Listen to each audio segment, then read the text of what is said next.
Only in the Philippines. Wow, Philippines. 1 year sa daycare. 1 year sa kinder. 6 years sa elementary. Wow. 4 years sa high school. Wow.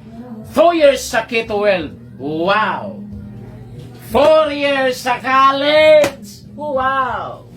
Total 18 years schooling. Pag-apply ng trabaho, pagkatapos mag-aral. Requirements. Diploma. Hindi pa binigay. TOR. Hindi pa rin binigay kasi may utang sa school. Resume, biodata lang yung dala, hindi pa tanggap. Barangay clearance.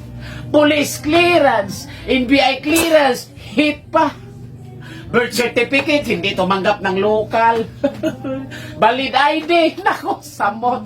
Hindi pa dumating. Medical certificate. Drug test, ha. SSS number. PhilHealth number. Pag-ibig number. BIR number. Aming pang number. With work experience. Kakagraduate pa nga lang with work experience. Tapos may pahabol pa. With pleasing personality. Nako, paano pagpangit ka? Hindi naman tayo Piolo Pascual. Sweldo.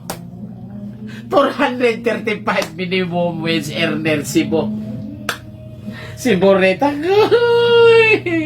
South Korea. South Korea. Walang schooling.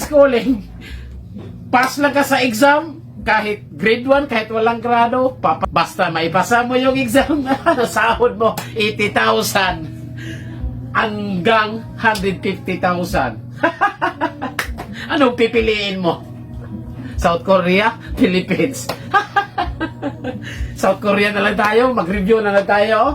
Hichime kokoro, hanyo chonon isumnida. South Korea.